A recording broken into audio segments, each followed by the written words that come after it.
ఆదివారం రాత్రి 9:30 గంటలకు మీడియాతో సీఎం రేవంత్ రెడ్డి చిట్చాట్. సోమవారం మధ్యాహ్నం 12 గంటలకు మంత్రులు పొన్నం ప్రభాకర్, జూపల్లి కృష్ణారావు, వాకటి శ్రీహరి గాంధీ భవన్లో మీడియాతో భేటీ. విడివిడిగా మీడియాతో మాట్లాడిన మంత్రి సీతక్క పని చెప్పాను. సోనియా గాంధీని, ప్రియాంక గాంధీని, రాహుల్ గాంధీని, ఖార్గేను వచ్చి 4 రోజులు ఇక్కడనే ఉంచి వాళ్ళతో కూడా ప్రెస్ మీట్లు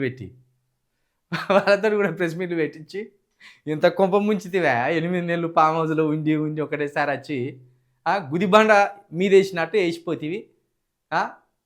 ఇప్పుడు మేము ఏం చెప్పుకోవాలి ఇక్కడ తెలంగాణ ప్రజలకు అని వాళ్ళతో కూడా పెట్టి ప్రెస్ మీట్లు.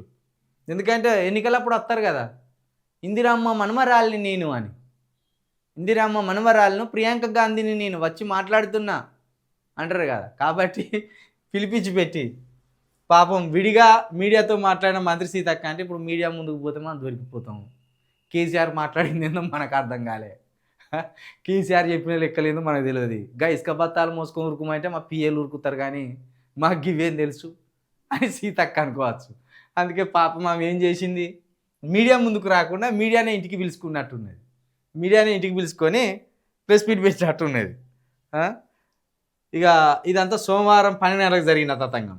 ఇక సోమవారం సాయంత్రం 4 గంటలకు మంత్రి ఉత్తమ్ కుమార్ రెడ్డి మరోసారి ప్రెస్ మీట్. అయ్యా మొదటి ప్రెస్ మీటే అటర్ ఫ్లాప్ అయ్యా.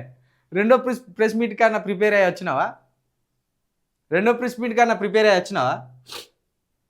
సోమవారం సాయంత్రం 6:30 గంటలకు విలేకరులతో మాట్లాడిన మంత్రి శ్రీధర్ బాబు. సోమవారం 7 గంటలకు కమాండ్ కంట్రోల్లో మంత్రులతో రేవంత్ చర్చలు. అదనంగా కేసీఆర్ ఆరోపణలపై మంత్రి తుమ్మల ప్రెస్ మీటు. అన్నమన్న తిన్నారా లేదా, నిన్న టిఫిన్ చేసిండ్లా లేదా, అన్నం తిన్నారా లేదా, నిద్రపోయినలా లేదా, మనసు పడతలేదా? ఇక మరి ఏం చేస్తావు, మరి గట్టనే ఉంటుంది. సబ్జెక్ట్ ఉన్నంత పెట్టుకోవద్దు, సబ్జెక్ట్ ఉన్నంత పెట్టుకుంటే గట్టనే దొరికిపోతాం. దీన్ని బట్టి చూస్తే నిన్న మంత్రులందరూ కాన్ఫరెన్స్లోనే ఉన్నట్టున్నారు 24 గంటలు ఫోన్లో రేవంత్ రెడ్డి గారితో. నాడు ఉరుకు గంట అయిపోయింది, ఇంకో ప్రెస్ మీట్ పెట్టాలి, ఉరుకు. ఇదే పరిస్థితి ఉన్నట్టున్నది. నిన్న 108 అంబులెన్స్ ఉన్నట్టే ఉన్నదా నిన్న మీ పరిస్థితి. అత్యవసర ప్రెస్ మీట్లు అయిపోయినాయి. ఇవి పెట్టకపోతే జనాలు నమ్మేటట్టు లేరేమో అనుకున్నారు. కాదు రేవంత్ రెడ్డి గారు, గింత ఎందుకు కూలికి పడతాను మీరు?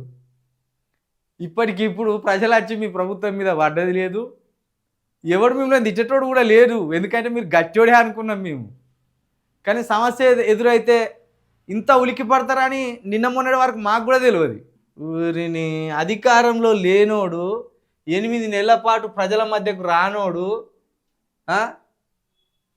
ఒక్కసారి బయటకు వచ్చిపోతే గింత అల్లకల్లోలమ్మా, గింత అలజడా మీలో. ఇక ఊరి మీ సాగుకు మీరే తెచ్చుకున్నారు.